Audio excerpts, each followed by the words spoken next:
What's going on, Mooncutter fans? Chopper Curry here. And I've got a unique situation this week. I've had weeks in the past where I've had guest after guest, but I do believe this is a first because this week I've got back-to-back episodes covering completely different topics with the same guest. And without further ado, let's bring him on board. The bad man, Bryan Ballard from Wrestling Fans Incite podcast. And tonight we're actually not even talking about wrestling. No wrestling tonight. So don't worry, we'll get them back on Wednesday. But now when we'd done the past recordings when we did was it Royal Rumble and then WrestleMania, or was it it was, yeah. We had mentioned that you were Royal Rumble, WrestleMania. You had mentioned on the back when we were off the stream that you also heavily followed the Browns and whatnot. So I figured what better way to hype up one of the closest rivalries in the league. If I'm not mistaken, Pittsburgh and Cleveland is the shortest distance to travel between two teams in the same division in the league, correct? Yeah, I believe that is correct. I know it's right up the road, and I know we take it very serious, right, for many years. So before we get too into it, there's one game on your schedule I want to know if you're planning on going to. Week 17. New York. So I'm going to try to make it up to the stadium. Oh, the Jets? Yeah, the Jets are going to be – I feel like they're going to be they got a different culture there now with Aaron Rodgers, right? So that was a heartbreaker last year when we played them, and I don't know how we did it, but we lost in that final 30 seconds, and even I had Jets fans that were texting me, and they're like, how did we just do that? Like, they were shocked. So – but their coach has definitely turned their culture around. So I'm excited to see that rematch. To rub salt in the wound here, Bryan, for that game, but I did win $700 off of it. Oh, nice. Well, this year it is going to be the Elijah Moore Revenge Tour. So, it's going to be his return since you guys traded him to us. We'll see. But now I'm going to say this much. The fact that you're here 2 episodes in a row, 2 different topics in a row, I'm getting excited here because I'm just thinking like tonight and Wednesday. But, we need to make sure we reassure the fans that no, Bryan is not taking over the show. He's just a great guest that's here for 2 different topics. No, and I appreciate you having me on there, and definitely, I have plenty of my own show, right? So definitely not trying to do the hostile takeover NWO style. So, but yeah, definitely I appreciate you having me on. I think we always have a great dialogue. So definitely. Now, before we jump into player personnel, I really only had time to look up the draft results and free agency signings. Were there any big trades this season besides Elijah Moore? Sure. Or any coaching personnel moves that need discussed? Yeah, there was actually quite a bit. So let's start with coaching first. We did. Some of us were joking about it. We said we're now out of the woods. So Joe Woods is now relieved of his defensive coordinator duties. That was a Kevin Stefanski choice. So basically at this point, they did replace him with Jim Schwartz, former head coach of the Detroit Lions, and then also really known for a lot of his defensive coordinator work. So Jim Schwartz was a great hire.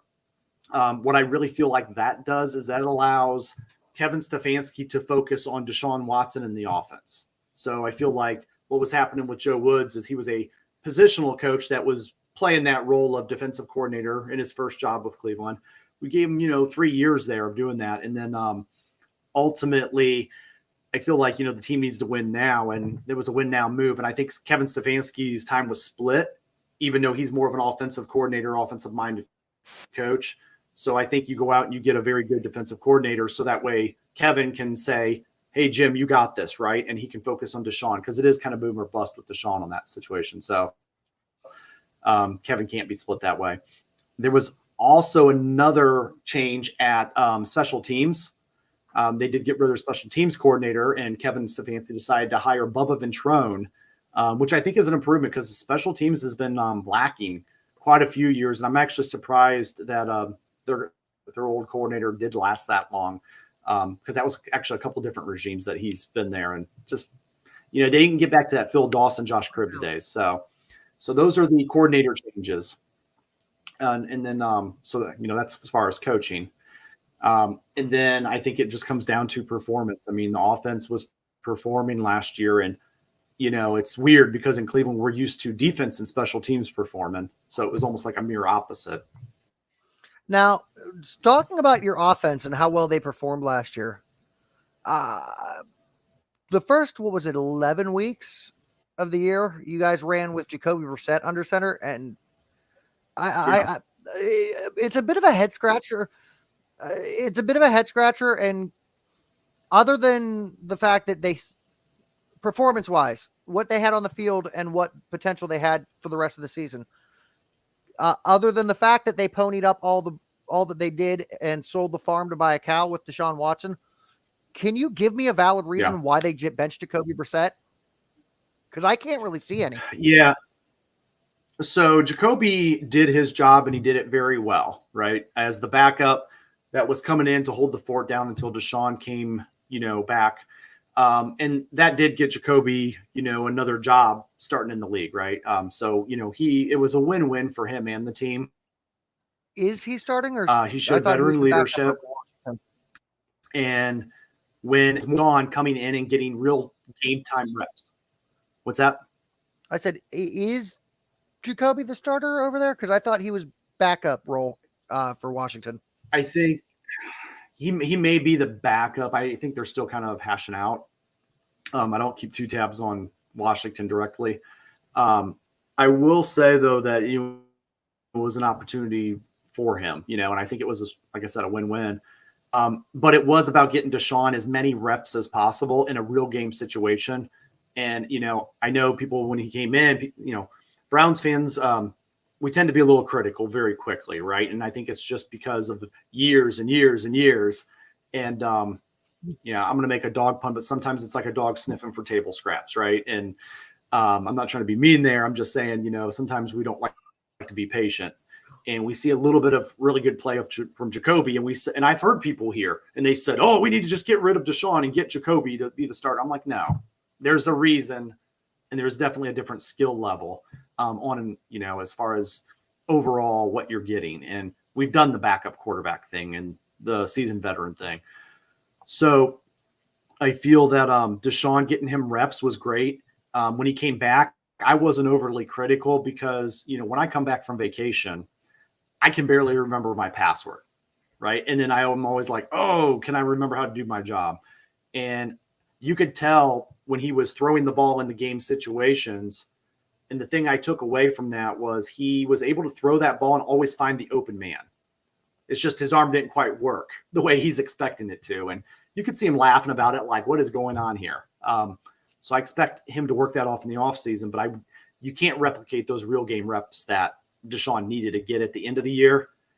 And I almost feel like it was almost good that he was able to get in there those last few games and actually, work off some rust. Okay. Now I know Noah had one opinion when I talked to him last year before we got to see Deshaun play. Now I want to ask you the same question. You gave up, what was it?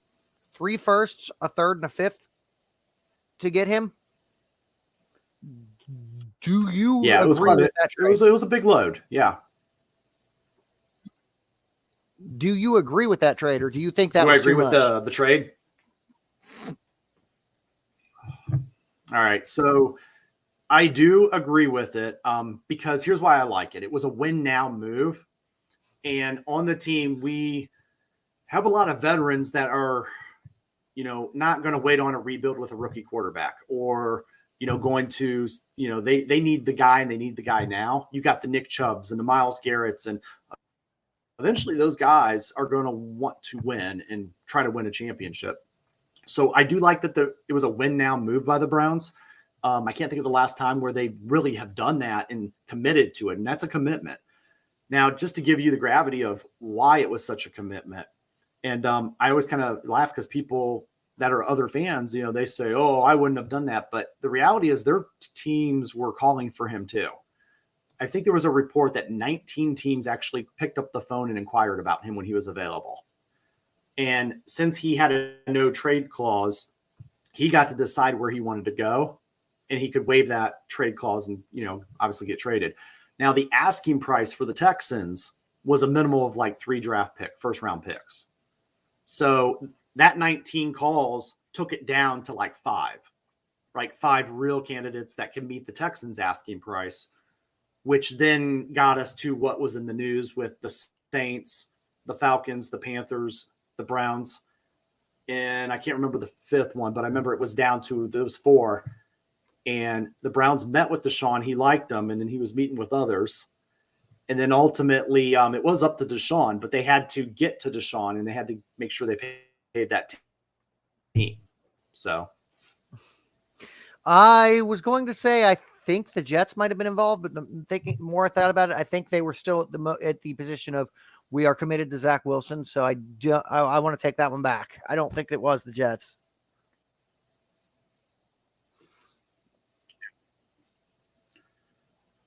Well, I think they were definitely in the Aaron Rodgers sweepstakes for a while too.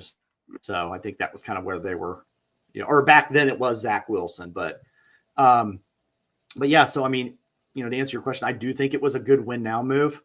It is really boom or bust this year with him. It really is. And the Browns and the organization believed in what they see with him. And then, I don't want to use that term rebuild, but, because I don't want to go into that world again. We've been in there so many times. But I do like that it's a win now. I do like that they're showing the team they're invested. And I like that, again, Deshaun, it was very good management by Andrew Berry, the general manager, because he talked to Deshaun. Deshaun originally was going to look at one of the other teams. And Andrew Berry, being aggressive, said, no, I don't think you understand. I'm going to trade you for your current contract, and I'm going to tear that contract up, and I'm going to commit to you. And we're going to write up a whole new contract. And that was big for the Browns to do that, but it was also big for Deshaun.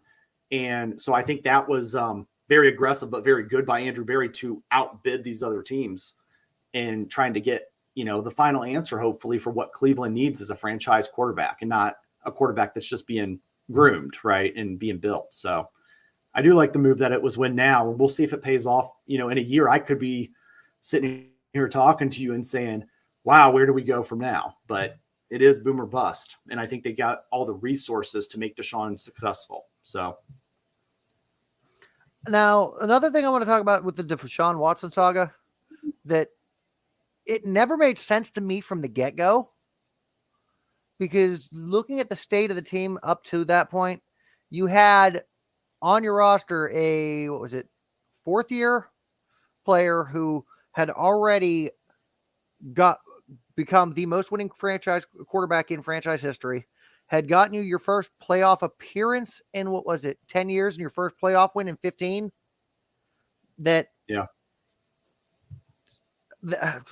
And I could say this: the first game that he got to take the field, I was actually in First Energy Field, right?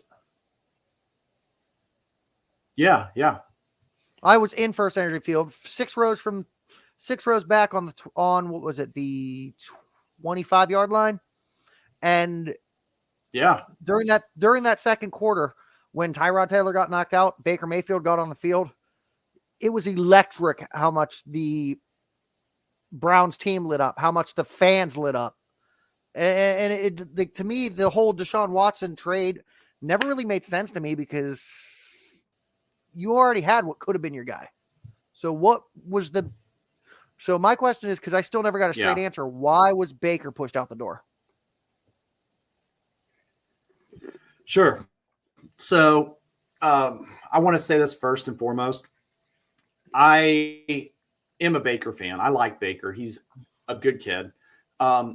Baker was my first interview, right, in the stadium when I got to go there as a member of press. And Baker was very nice to me when I asked him questions. So with that being said, I feel like Baker was handed the keys to a franchise.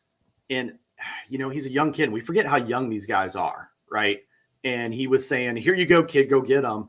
And the vibe I got off of him was he was a kid thrown into a situation and said, go be Tom Brady, right? And, the Browns surrounded him with a lot of talent. And I feel like he did do well for the role that was given. He didn't get a lot of time to mentor. I'm a big fan of mentorship in the quarterbacks in the modern NFL. We're just not in that day and era where you can just grab a guy and throw him in there and, unless you're Joe Burrow or something like that. But so with Baker, I would have liked to see more time behind Tyrod Taylor, but ultimately he was given the franchise. He ran with it. Like you mentioned, he had success. I feel the one factor was not that the Browns were down on Baker. I think the Browns just wanted to find if they could get an upgrade, they would do it. And in their mind, they felt Deshaun was a more proven upgrade. And there was no secret that Baker was pretty popular in the locker room except for the receiving room. And there was a lot of stigma that was going on there and a lot of accusations of him not being able to read and not being able to find the open guy. And Odell Beckham's father, of course, his famous Twitter post of just kind of blasting his game film. And I just felt like it turned into kind of a mess. And, the Browns still did the right thing getting rid of Odell because you can't blast your franchise quarterback like that. But I believe the Browns did try to, I keep saying win now, but they tried to find a guy that was ready to go next level with them. But I don't think it was necessarily anything Baker did wrong. I think he was a hardworking kid. I think, nobody outworks Baker. And I think Baker's competitive spirit is amazing. The kid is electric, like you said. I just think that, they tried to go a more upgraded option right away. So I don't think it was necessarily that Baker did anything wrong. I just think he was, Mr. Right now, not Mr. Right in their eyes. The other thing is, this is going to be come across as a bad joke, but if I'm not mistaken, he was doing the Progressive commercials, correct? Yeah.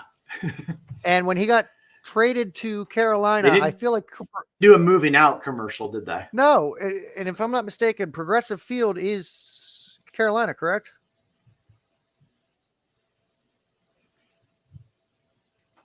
Oh no, Progressive Field's Cleveland. That's the fucking your baseball stadium. My bad. But no.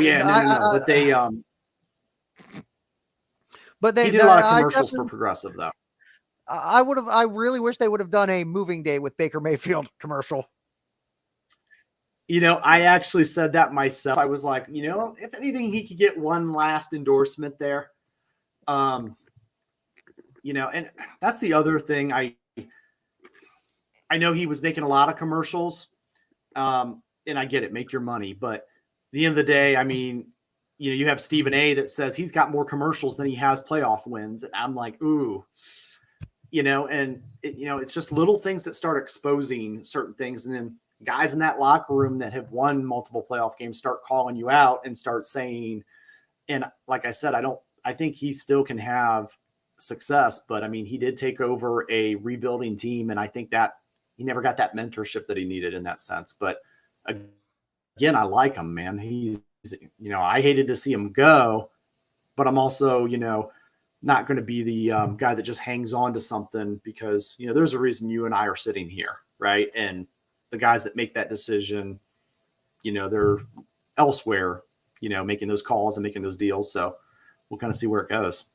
Yes, I will say this much. I'm very interested to see what your season holds now that this should be a back in game shape Deshaun Watson ready to go, because I will say I'm still on the fence. What made the success down in Houston?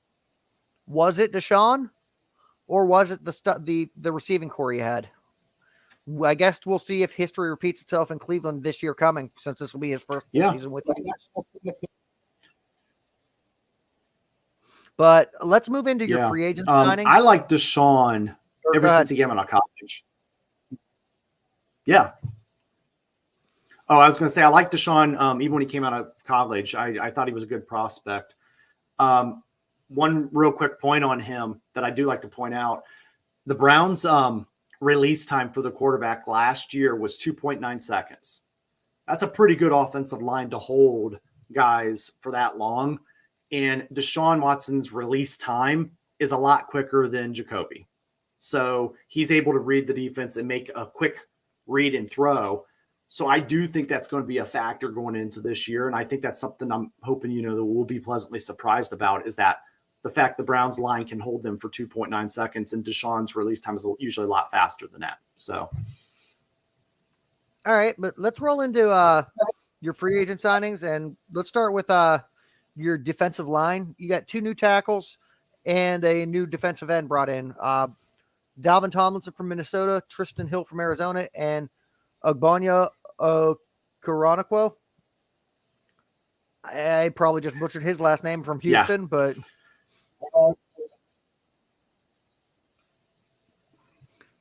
any of these guys being what I'll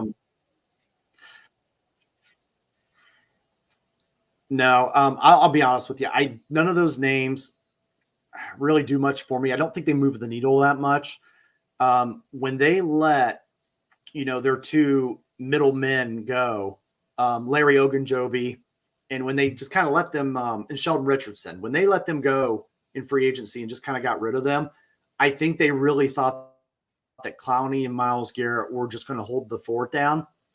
And they did on the outside, but what happened this last year was everybody ran up against the Browns up the middle. Well, and that's what happens when you let your big defensive tackles go. So I think right now what we're experiencing is a defensive tackle derby. And I think they're just trying to plug the hole and find guys that fit. And there's nobody that really moves the needle for me in that sense. Okay. Well, then we'll cut that field short. How's about on the offensive line? Guard Colby Gossett from Atlanta. Yeah. Guard Wes Martin from Washington, and tackle Michael Dunn from re-signed.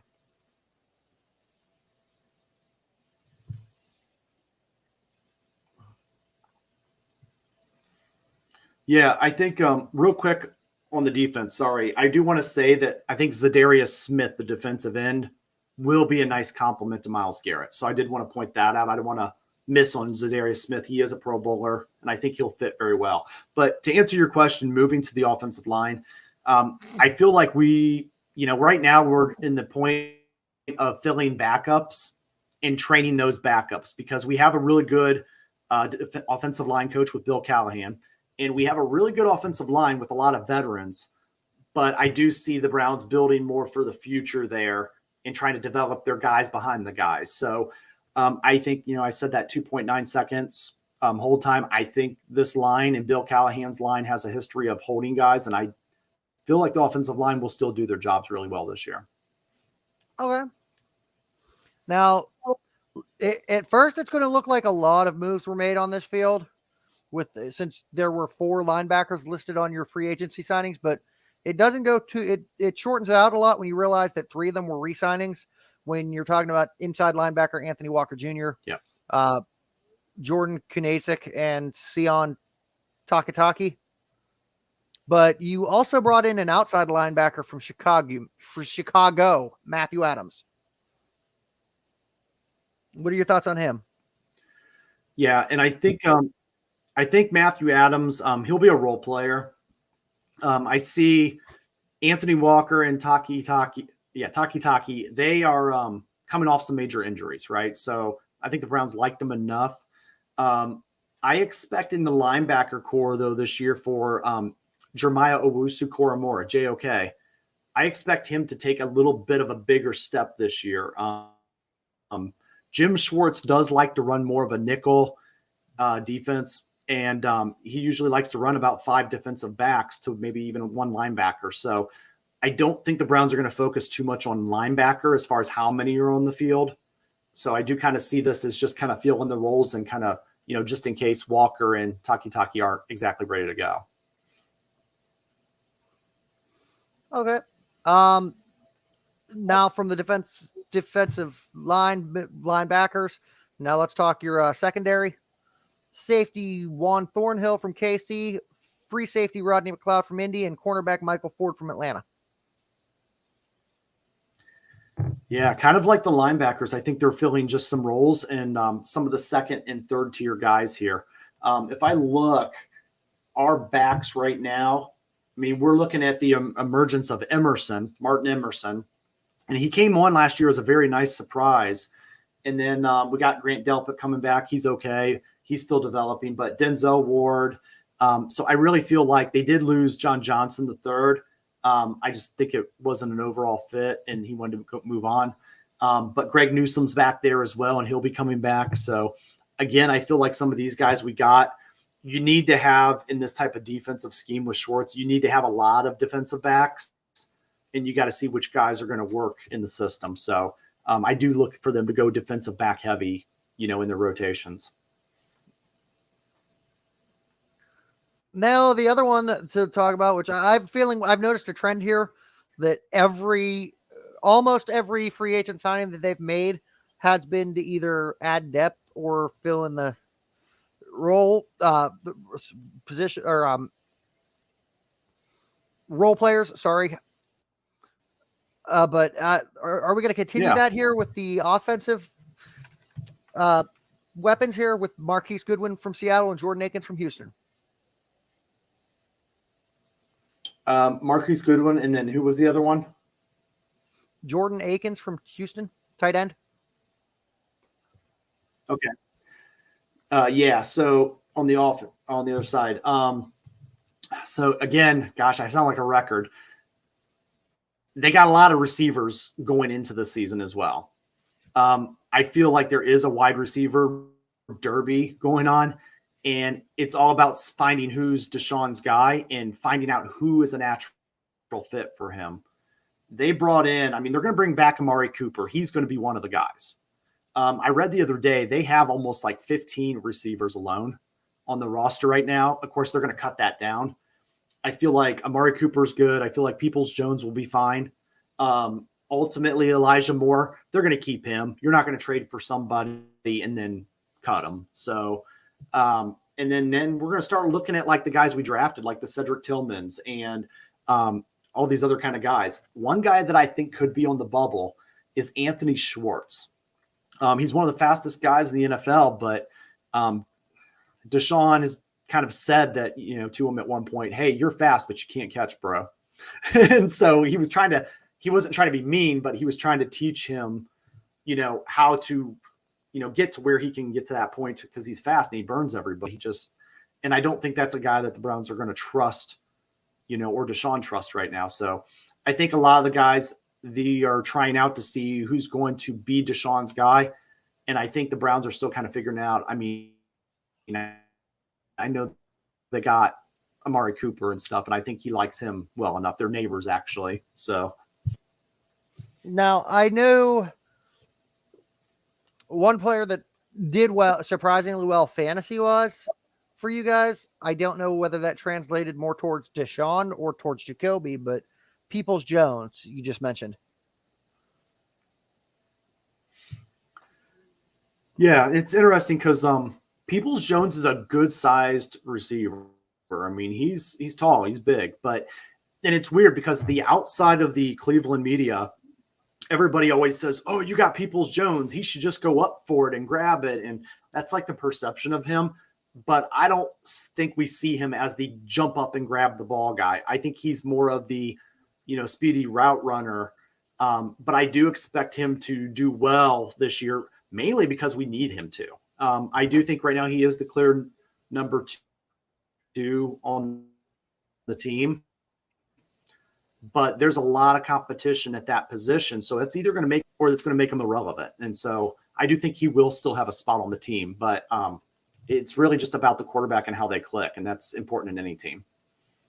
Okay. Now the fun part, which we usually start, I try to start at the latest pick possible and work our way forward. That way, build hype. But let's talk about your draft. You'll notice right off the bat that something that jumped out at me. Like I expected the one, but you did. Not only did you not have a first round pick because of the Deshaun Watson trade, but you also didn't have a second either. Like your first pick was number 74 overall into the third round. That said, we jump forward to round. Sorry, I'm waiting for it to come across the board because I'm not seeing the whole thing. Round 6, pick number 190, center Luke Weipler from Ohio State. Do we see him making any impact, or is he strictly a depth pick? He is a depth pick, like most late round picks. You're going to notice a habit and a trend here that I did like. And they took actually 2 guys from Ohio State from the offensive line. And I feel like that is chemistry between the second or third, team as they're practicing, and they can develop them together. So I do believe, we will need a center in the future. And I think that's, I love the fact that we're drafting guys from the same team, from a good football program. And I love the fact that we're taking guys that are just going to be role players behind the guys, because that gives them time to develop and not just be thrown into the big man's league of the NFL. So. All right. I can agree with that. And it is interesting to see that they did try to package offensive linemen. Is that looked at do you think that was looked at that the 2 have already played together? They should already have chemistry, or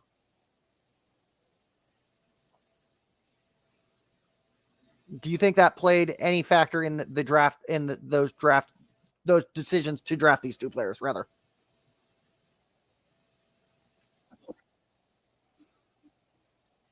The fact that they were played on the same team, I would definitely think it is. If we want, I'll go ahead. Do you want me to talk about the 4th pick, Dawad Jones? Since they're kind of both. No, we'll save. We'll talk more. So, I think I think I know where you're going with that. We'll save that for when we bring up Dawad when we get to Dawad. Now, for a depth pick in the 5th round, I actually really liked the choice to grab Cam Mitchell. Yes, he's coming out of Northwestern, which is not the biggest school to look at for football. But what he's done there has been fairly impressive, especially given the level of competition.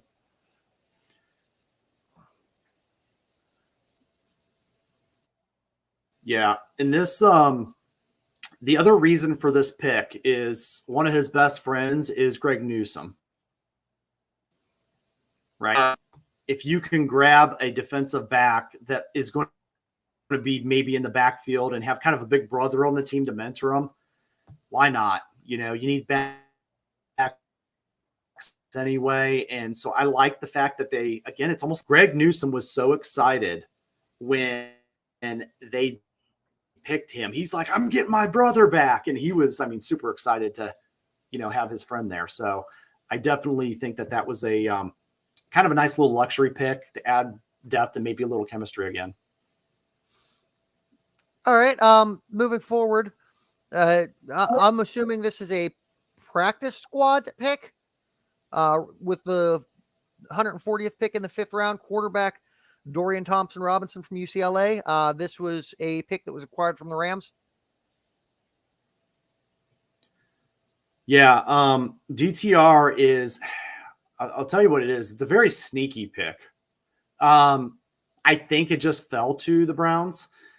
I truly believe the Browns had no intentions of drafting a quarterback in this draft. You've got obviously Deshaun. You've got Hobbs as the backup, who they gave, let's be real, guaranteed money to be a backup in March. So you're not going to get rid of him. And while the Browns, I know they probably don't want to take 3 quarterbacks to the season, and that's not normal.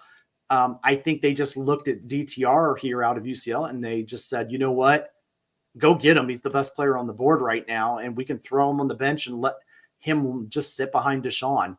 And I think that was a smart pick. Whether it turns into a future or not, I love the idea of a kid like him sitting behind a Deshaun Watson, not as the backup, but as the third, just to sit there and learn. And, I don't want him touching the field, but I do like the idea. And I think it was a luxury pick, but I think it was very sneaky by the Browns, because there are conspiracy theories of people here that are saying, oh, he's going to take over for Deshaun if Deshaun doesn't do well in the first couple of weeks. I'm like, whatever, so he's going to be the guy that's just going to ride the pine and, really hopefully just sit there and be a sponge and learn.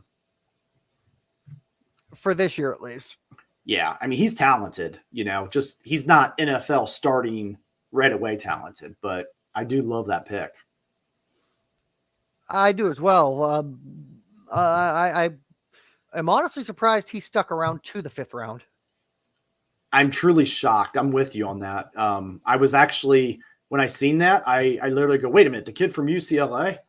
Because, I watched them last year and he was pretty good. And so I just don't know if any other team really needed a quarterback. And I think it was just like, surprise, here he is. And again, kudos to the Browns to take the best player available at the point. Okay, moving forward to round 4, 126th pick overall. You took the pick that you acquired from Minnesota, edge rush Isaiah McGuire from Missouri. Yeah, not huge expectations for him. I feel like, again, they were just kind of padding the roster again. And, keep in mind, not all these guys are going to make the roster. So I think they're just kind of filling it. You notice some more of those defensive positions that are just getting thrown in there. And I feel like, again, it's a development guy. You see how he does. And if he works, great. If not, you can release him. All right. Now the pick that you wanted to talk about. Yeah. The 111th overall pick in the 4th round, offensive tackle DeJuan Jones from once again from Ohio State. Yeah. DeWad is he's a big man. He's a big man. They actually call him Big Thanos at Ohio State, because in their quarterback who went in the 1st round, he actually said the reason he calls him that is because everybody disappears behind him. So I thought that was kind of a funny, little tidbit. I'm going to give you a little bit of inside news on him in training camp. So I think this might intrigue you. His first day at rookie training camp did not go well. So, and this is something probably the local media knows, and hopefully it's a learning lesson for him, but you don't show up to Bill Callahan's training camp as a rookie lineman unconditioned. And he looked very unconditioned. So, to the point, I guess Bill Callahan was screaming at him, and there were a lot of curse words in there, and it was get your F up off the field. What are you doing? You're holding everybody up. And again, I applaud the Browns and Bill Callahan for being like that with a rookie that showed up like that, because you're either going to whip him into shape, but at the end of the day, you got a very, very expensive piece in Deshaun Watson. You got like $150 million quarterback, right? Or 250, I should say. And, you don't want to be the lineman or the line coach that's responsible for getting that man injured. Go explain that to Jimmy Haslam, who's going to say, why did my big investment get hurt? So I applaud Bill Callahan and the Browns staff for being a little rough on him. And like I said, this man's either going to figure out that he really loves football and he's going to overcome that, or, maybe he won't work out, but he's a great prospect. I mean, he's like 6'8" and 378 or something like that. I mean, he's huge. So, and again, he's meant to be a backup right now, learning as a tackle, but that is a little bit of an insight of the local media, kind of the camps. And I guess it was very awkward for him in the team. Okay. 98th pick, 3rd round, defensive tackle Siaki Ika from Baylor. Yeah.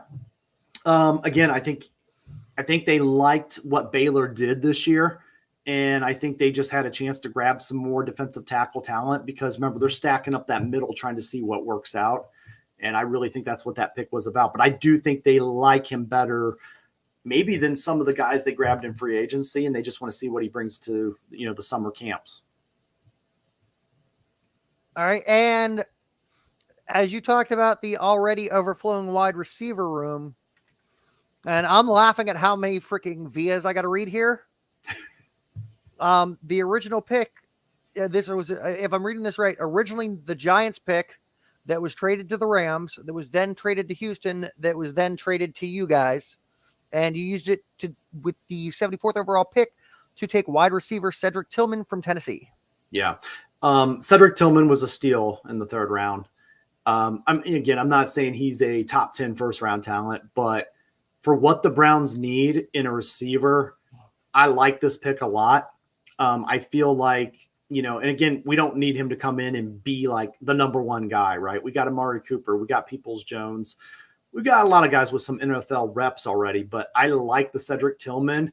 He's pretty fast, he's strong, and I feel like that could be, I don't want to say Josh Gordon-ish, but he's got the ability to be a really good player if he develops really well with Deshaun. Okay. Now, do you see where do you see him falling once the training camp and preseason run out? Second string, third string? I think he's third. Or when I say third, I say maybe third or fourth receiver on the team, so that might put him as the second. It really depends on how much he gels with Deshaun, and we don't know those answers of who that's going to be, but I like this kid's work ethic and his potential, and I could see Deshaun grabbing onto him and saying, you know what, come down to the other end of the field with me. I like what I see you doing, and running some routes with him and just kind of making him work on stuff. And I think he's coachable and he'll listen to his quarterback. And that really puts him ahead of a lot of that guys in that locker room that just aren't used to that. So so you're saying what? You're saying third. So we talking like Cooper on one side, Peoples-Jones on the other, him in the slot, or? I think Cooper will be in the slot, and then I think Peoples-Jones they like, and then at the other spot, and then I feel like they're going to kind of rotate a lot of guys in and out. And it really depends on what Cedric. I don't think they're going to rush him out there because I think that would be foolish, right? But I do think that you could see a lot of him on the field this year in a rotation between some of the other seasoned guys in there. So it just depends on how good he is at running routes and the connection. Okay. Now, the fun part of these episodes, what can we expect this year with the schedule predictions? Because that's gonna be tough. Don't worry, I've got the scorecard here. Oh, nice. To keep track of what we say on each game. Cool. And I'm going to be honest, week 1, Cincinnati, it's pretty much looking like it's been Cincinnati's division to lose the past couple years. Yeah. And that said though, you do have a home game, and it's still going to be easy to surprise opponents early in the season with Deshaun Watson's performance. So I actually, as much as I can't believe I'm saying this, I actually want to say you guys take a win week 1. Okay. I feel like they're going to split the series with them. So, I mean, I guess I'll throw my win here in week 1. Maybe we punch them coming out the gate. The problem is, they're going to take about 4 or 5 weeks into the season to, just get used to the new coordinator's scheme on special teams and defense. Offense will be the offense, but even then, you got Deshaun that's going to be finding the niche with the guys. I expect a lot of Nick Chubb in that game. So I expect them to, hand that ball off a lot just because he's Nick Chubb's Nick Chubb,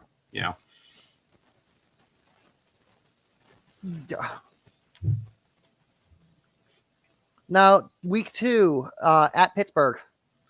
Yeah. I'm sorry. Pittsburgh made the biggest mistake they could have last year with drafting their quarterback. Kenny Pickett is not their answer. That said, I actually think I have you guys sweeping Pittsburgh this year. Yeah, I do believe that the possibility is there to sweep them. I agree with you. They're in a rebuild. The good news, if you're a Pittsburgh fan, their rebuilds aren't as long as the Browns rebuild. So, take solace in that. But you are in a rebuild. Kenny Pickett is, I know that style because the Browns just draft and develop. And then unfortunately, there's not a lot of weapons around him. So again, he's going to have to really like football to persevere that. He's got a good running back that's decent, but the line's getting to him, and I feel like it's going to be interesting for them in that sense. But I do feel the Browns will take them in some games. Okay, week 3 versus Tennessee. This is where I think I might put, depending on what they do quarterback wise, who they have running at that point, is where I can give you guys, where I think I might give you guys your first loss. Especially if it's still Tannehill.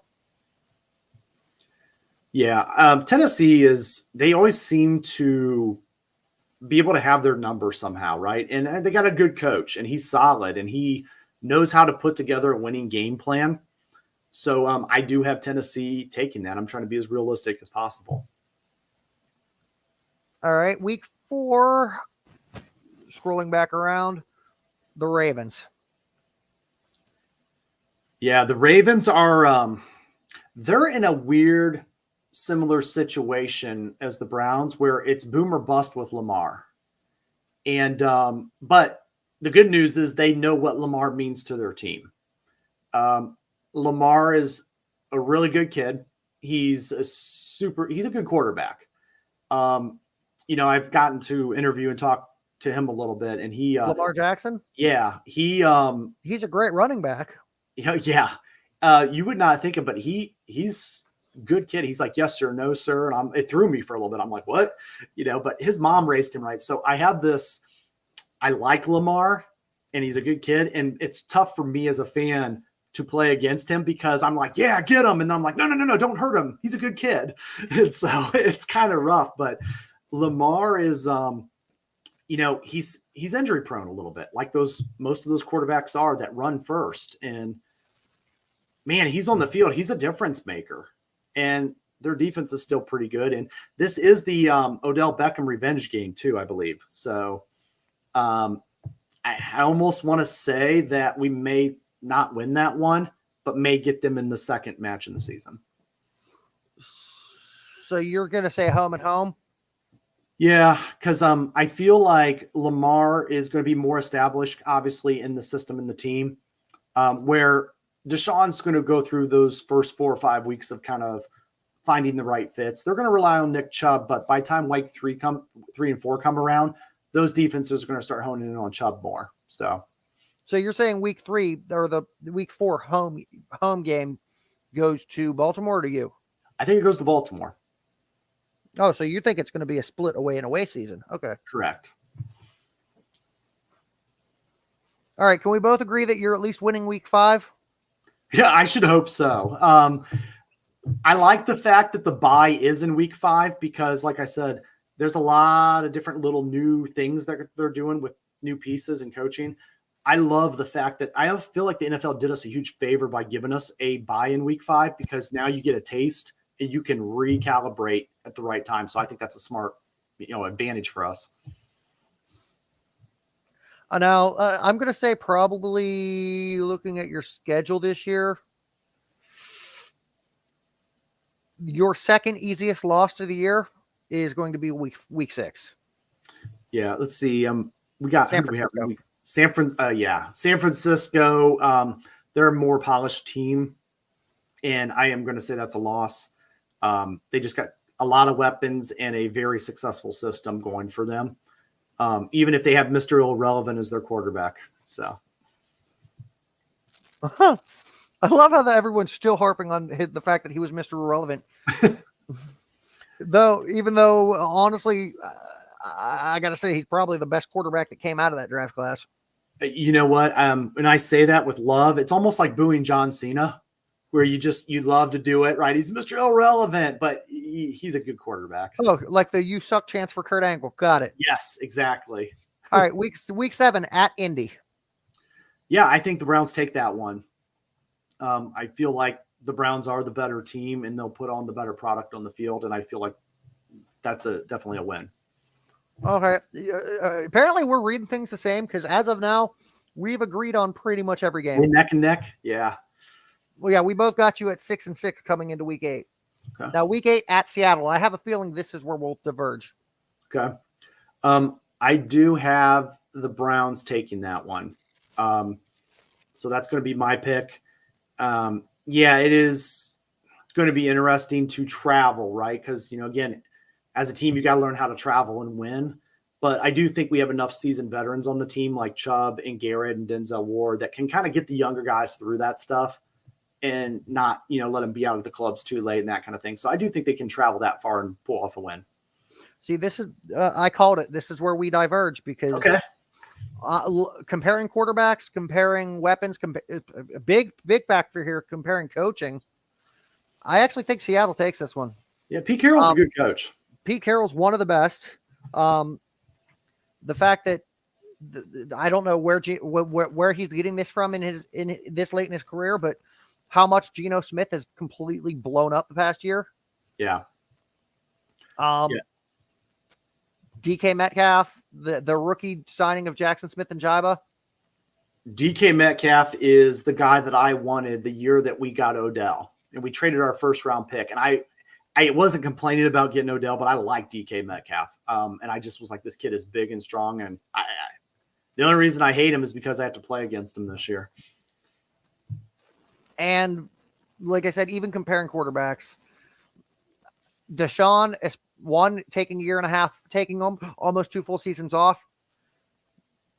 Yeah. And adding that to the fact that I might be in the minority here, but I actually think the receiving core was more the reason for the success in Houston.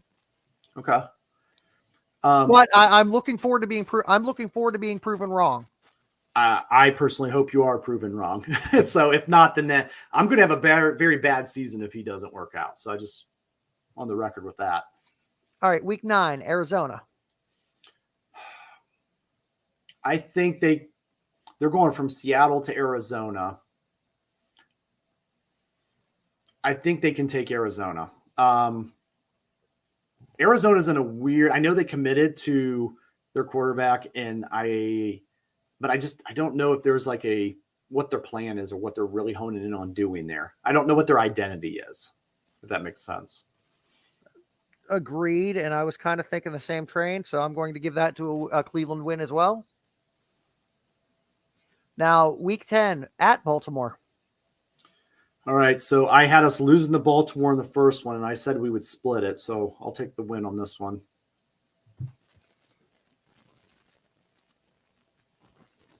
Unless we want to predict ties. I try not to do that. Yeah, nobody's predicting ties.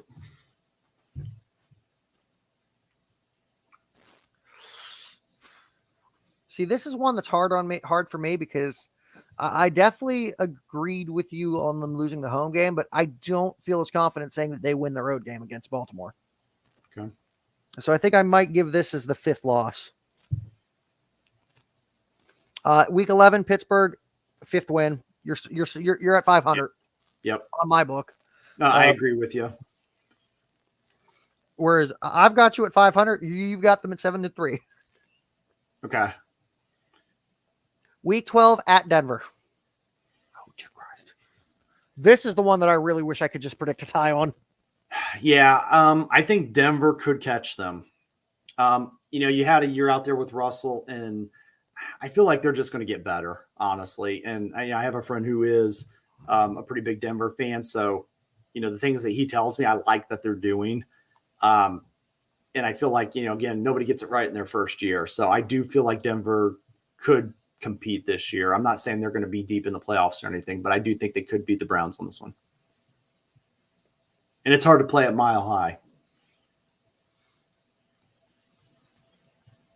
The big factor for me that I'm actually going to agree with you and give this one to Denver is Sean Payton. Yeah. If there's any coach that could have stepped into Denver that would be able to turn Russell Wilson back into Russell Wilson. Yeah, he's the guy. I mean, just what he did for Drew Brees, right? And, Drew Brees was good when he was in San Diego, but man, he went to great, right? And so I agree with you on that. I think Sean Payton definitely. Now, moving on to week 13 at the Rams. I think the Rams take that one.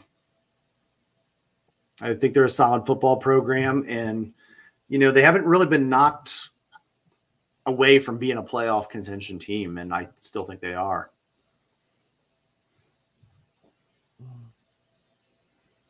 I'm going to agree with you there.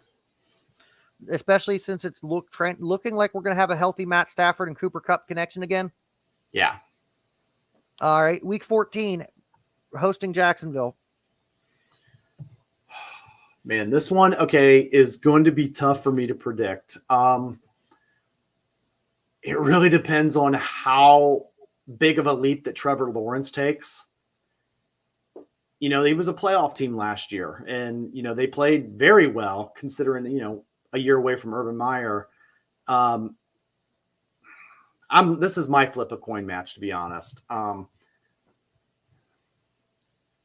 would like to say that the Browns, I almost feel like the Browns could take that one, recovering from a couple losses that I just predicted.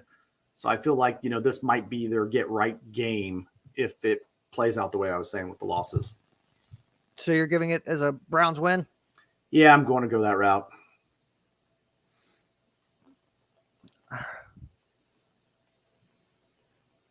You know, as much as I would say, looking at the overall scope of their team, this it's tough. It's tough.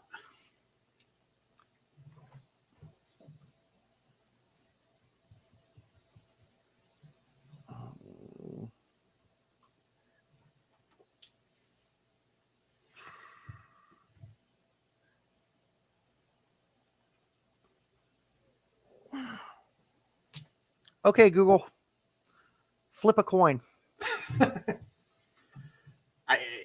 I'm with you. It could go either way. I mean, it's all right. So, because this is either way, and I said if it was heads, I'd give the point to Cleveland. If it was tails, I'd give the point to Jacksonville. Oh, sorry. Unfortunately, it came up. Shit, you can't see my phone with the virtual background. It came up tails. So tails. All right. So right now you're at 8-5, and I'm at 5-8. Okay. Now week 15, yeah, it's 6-8 now. Yeah, is that Chicago? Yes. Yeah. They're going to be in for it in their division this year. So the Browns got that one. All right, week 16 at Houston. I like it 7-8. Yeah, I like the Deshaun Watson revenge angle. And so, yeah, that's another one. Now, week 17 is a home game. New York Jets. It's the revenge game for the Browns. Man, it's going to be tough to see if Aaron Rodgers can get it right in the first year. Is this is at home too? Yes. The Jets might play the spoiler here. Again, I'm going to place my bet on Aaron Rodgers, and I'm doing that because this is towards the end of the season, and Aaron Rodgers very well may be in I need to win to get into the playoffs mode. And so I feel like that could be where he really turns up the burners on the Browns. So I'm going to go with the Jets. I'm going to follow suit because the more I look at the Jets roster this year, their offense, their defense. Last year they were a top 5 defense. They really haven't lost much. I can see them still maintaining top 10. Yep. Offense right now is where the story lies, and they've improved their offensive line, which was one of the biggest problems last year. Yeah. But they've greatly improved quarterback play because it's Aaron freaking Rodgers. Yeah. And honestly, just the culture that he's going to introduce to some of those younger guys there. I've heard them already talking about that. Right. And I feel like Aaron Rodgers also has something to prove because, okay, I will say I do feel like he's a bit of a drama queen sometimes. Oh yeah. And, if you told me, the Browns are going to go get Aaron Rodgers, I would say no, thank you, because I don't think he would have been the right fit for the Browns in the maturity that they needed as far as the drama and that. But I do think that he's a good fit for the Jets. If that sounds weird, but I just think he fits the culture better. And I think he can actually grab onto that and really do some good over there, where I feel like the Browns culture would not have been the right fit for him. So. Okay. That's ironic because me as a Jets fan, it's the idea of Aaron Rodgers as our quarterback has honestly pissed me off when it first happened. Oh, yeah? Pissed me off. I got to ask, why? Because honestly, I'm still pissed at it, but it's like growing on me. Like, we might win a Super Bowl this year. Yeah. We might be able to win one next year. But after that, the thing that pisses me off about it is them signing trading for Aaron Rodgers was backdoor saying that they're still committed to Zach Wilson. Yeah. Well, and I mean, look at it like this. Whereas you're going to be shocked by this, but up until a certain signing happened, my plan was there was a guy that I thought was the obvious choice for the Jets to go after. Young enough that he could still be built around for a decade, at least. Could have been had cheap enough that it wouldn't break the bank. That we could have also re-signed Mike White as a backup, or looked for maybe a better backup than Mike White. Good enough that we would never have to worry about Zach Wilson again. And that I felt would have fit our scheme. And this might come as a shock to you, but the quarterback that I really wanted the Jets to go after, that I really wanted them to build around, Jacoby Brissett. Okay. And a large factor of that is seeing the performance he put in with Cleveland last year. Yeah, I mean, if you want a great culture guy that you don't have to be scared of managing the game, Jacoby's a guy, right? I mean, you can trust him. He's not going to be, to your point, he's not going to be the Aaron Rodgers lighting up the field, but you can trust him to manage the game, to get the guys in the locker room to follow him and win some games. But, and then that does become a developmental piece for Zach Wilson, right? So, I want to say this, though, kind of take solace in the fact that your guys' Aaron Rodgers signing is a lot like the Browns' Deshaun Watson signing. It's a win now move. And you guys chose to go for the win now move. And I think, kudos to the teams that have the guts to do that and just put it on the line and try to win. That's football, right? So, take solace in the fact that, I mean, you guys went for a win now move. And, I mean, the last time I think of the Jets, big franchise quarterback, my brain, I'm going back to Vinny Testaverde, maybe, or Brett Favre was there as well, but, and that was the last time that you guys went for a big win now move, so. Okay. I just wanted you to feel good about that signing, Oh, I do, because it's the chance of getting a Super Bowl now, but yes. I have to put my blinders on for 2 years out. Yep. I get it. Like, in the moment, I'm loving every second of it. The fact that Vegas odds have us as the favorite to win the Super Bowl this year. Yeah. No, I'm excited to see you guys and just kind of see what it turns into. And it's going to prove that, quarterbacks make a difference, right? Which we know. So, all right. So we've already covered the first 16 weeks. And I believe our final schedule predictions are actually going to come out flipped. Yeah. Because you got at Cincinnati. Yeah. And I took Cincinnati in the win the first. I said they would split it. So, this is going to be the loss on this one. So, yep. You're taking a loss. I'm saying they're taking a loss because I actually see. I said I see you guys sweeping Pittsburgh. But I don't see you getting a win over Cincy this year. Yeah. That being said, our final predictions, obviously you being this Cleveland fan are going to be a little bit more generous. Yeah. Going 10-7. And me from the outside looking in, I'm giving you guys 7-10. Okay. And it's weird because before we did this, I felt like the Browns, I had them as a 9-win season. So not too far off. A lot of factors in play. Obviously, I am banking this on, again, this is barring any weird injuries or anything like that, but I'm banking that on the fact that Kevin Stefanski, for the first time in his career, can focus just on his offense. Since he's been there, even when he was coach of the year, he wasn't ever able just to hone in just on the offense. And the other factor is I feel like he does have a quarterback that can play in his offense, and he's not going to have a limited playbook to be able to throw at Deshaun. And I like that. So the hiring of Jim Schwartz, I think, takes that pressure off Stefanski to try to multitask between the coordinators. And so I do like that. And I'm giving them some credit in that. I think the offense will do its job this year. I feel like the defense will come out a little bit slower in the beginning. But then Jim Schwartz knows what he's doing, and he'll help them maintain. Again, any weird injuries. One of the other factors I'm going to throw into this is a little stat here for the defense last year.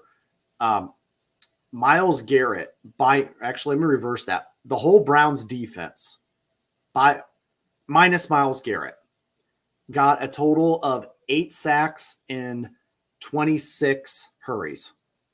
Myles Garrett by himself got 16 sacks and 38 hurries, which is just insane, right? But what I see is a lack of coaching at the other positions, and they relied too much on Myles. I do see Jim Schwartz getting some of these guys up to play. So that's kind of the reason I'm saying they're 9 wins, I think is, in my opinion, a fair estimate. Now, does 9 wins get you in the playoffs? I don't know. It depends on the division.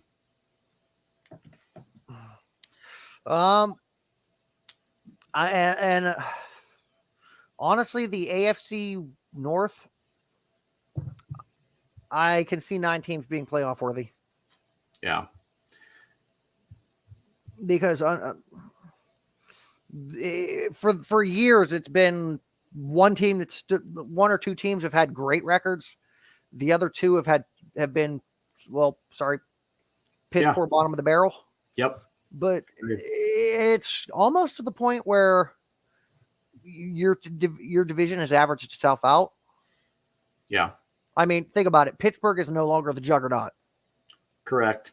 I don't want to count them out either because, they're still good. They've got a system, so, I mean, you can never count them out because it's Pittsburgh, right? But they are in a rebuild. Yes.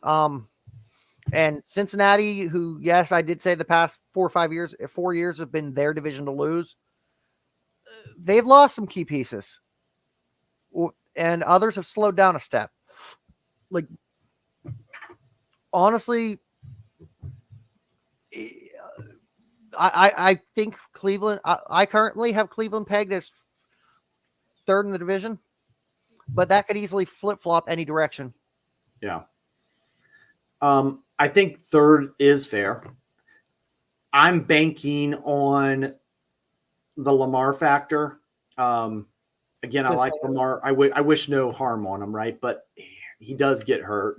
And then you see them kind of spin out a little bit. So I'm kind of banking on that a little bit. And the fact that, it's going to be interesting because I know they paid him, but I still feel like there's a weird vibe with him in their organization, because, they just went back and forth on the whole getting paid money issue. And we'll see if that works itself out. But, I wouldn't be shocked at 3rd, but I do think there's a contention for 2nd as well. It just kind of depends. So am I hearing right? You're hoping to see some Tyler Huntley this season? Yeah, man, I don't want to put that on Lamar, but I don't know. Maybe a little food poisoning or no. No, all kidding aside, like I know how he's a run first quarterback. And I mean, I think it was last year. I think it was the Browns. I think it was the Browns drafted a few years ago. They drafted Jeremiah Owusu-Koramoah for the purpose of putting Lamar in check. I mean, and he plays the spy role. And I think it was him that actually hurt him last year. And JOK, that's like he's got 2 jobs all season, and they're both against Baltimore. So, and I mean, that's the main reason we drafted that kid, and he's done his job. And he does keep him contained in the box where Lamar used to run up the middle with us, and those days have kind of went away. So, all right. Well, I think we've covered most. Is there anything else that you could think of that needs discussed going into the season for the Browns? No. My only really overall thought is, it is a boom or bust season for the Browns. They've tied a lot to the organization, a lot to Deshaun. And it's really going to ride on that. What I hope that I don't see is if the season does not go well at all. I don't want to see the aftermath of what could happen in the Browns offseason if there's not a moderate success. If the Browns can sneak into the playoffs, I think things are going to plan. I think they're right back up to where they want to be.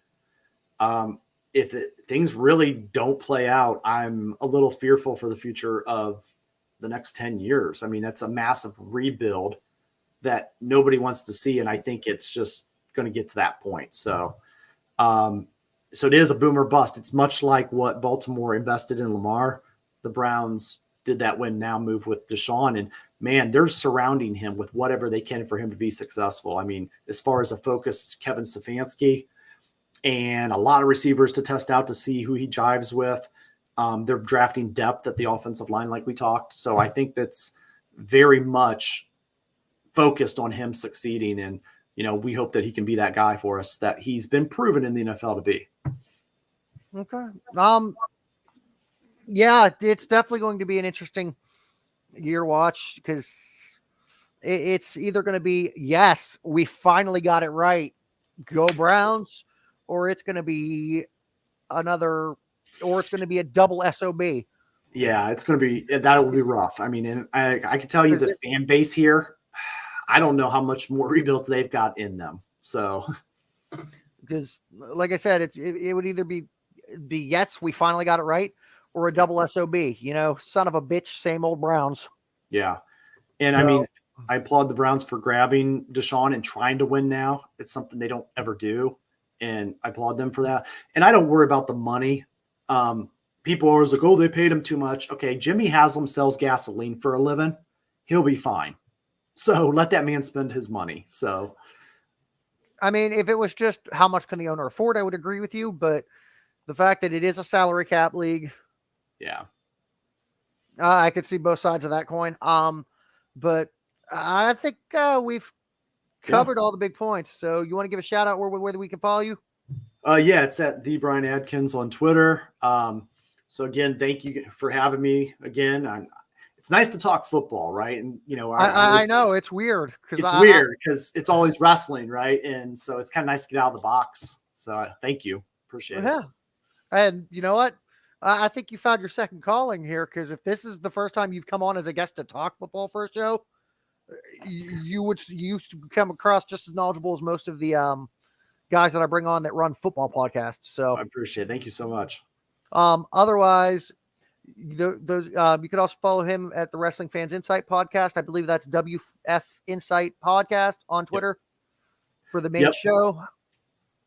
Yeah, fans of prowrestling.com. So all my tag teammates over there, and then we're on YouTube, and of course I got my Tap Out Talk show over there too. So nice. Tap Out Talk I think is a new one that I'm assuming that's UFC. So Tap Out Talk, I want to get more in the UFC blend, but it is wrestling based. That's actually my original wrestling YouTube channel, but then I kind of linked up with my teammates over at Fans of Pro Wrestling and Wrestling Fan Insight. So that's how you and I connected. Yeah.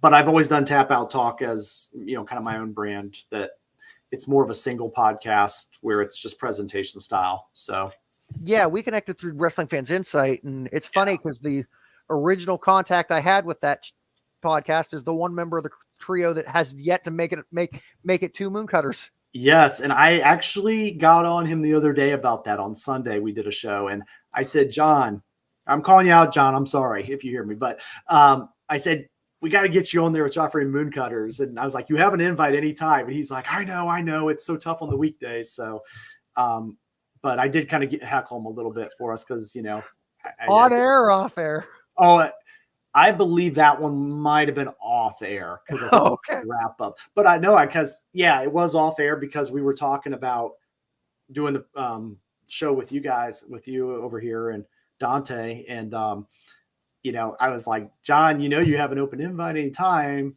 we would like to get you over there, so he feels guilty. I know he does, but that's all right. If he's not able to make it, we'll do what we did last time and just rip on him on the air.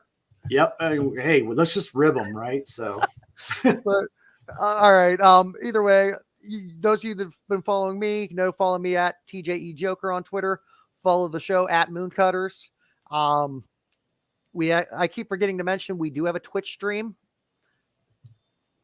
Running Force Productions, and the quickest way to help me grow to get to the point where hopefully I can turn this into a full-time deal and make my money podcasting and being able to give you guys better product, whatnot. The two quickest ways to do that, it's a matter of like, follow, subscribe. If you're listening to this audio on Spotify, just click the subscribe button, allow notifications, make sure you keep listening. Or if you're catching us on video or a visual platform, whether it be Twitter, YouTube, Facebook, Twitch, go to our YouTube page, Running Force Productions. It's the logo that's been behind me for about the past 45 minutes. Like, follow, subscribe our YouTube page. And believe me, that also benefits you if you follow the YouTube, because it gives you access to Mooncutter Sportscast. It gives you access to archive footage from when we still had Adam with us. So we still have some archive footage that from Running to the Top Productions from his network. We have some broadcasting videos on there that you can check out, as well as Wayward Guns Rewatch, which I don't know what the future of that show is going to be, since I have no clue what's going on with Kate anymore. So I'm sorry. And you can also follow the new show, Cranking It Out with Slice and Moon, who will be joining us in 2 days, because Slice is Dante. I'm the Moon. Again, you'll also be seeing this guy join us again in 2 days. So yeah, we'll be talking Money in the Bank predictions, previews, building hype to the matches, going over the storylines to it. And I'll get to finally announce who had the best prediction card for WrestleMania. My night 2 was horrible. Just go say that. Well, as of now, I've still got 6 or 7 matches to go over to listen to. But as of now, you're definitely in the lead. Okay. Well, it was night 1. Trust me. It was that. My night 1 was good. My night 2 was rough. Let me go grab that paper. We'll discuss this after I close off and go off the air, because we're just starting to banter instead of covering substance. So, ladies and gentlemen, on behalf of Mooncutter Sportscast, a proud member of Running Force Productions, this is Geoffrey and my special guest, Bryan, signing off.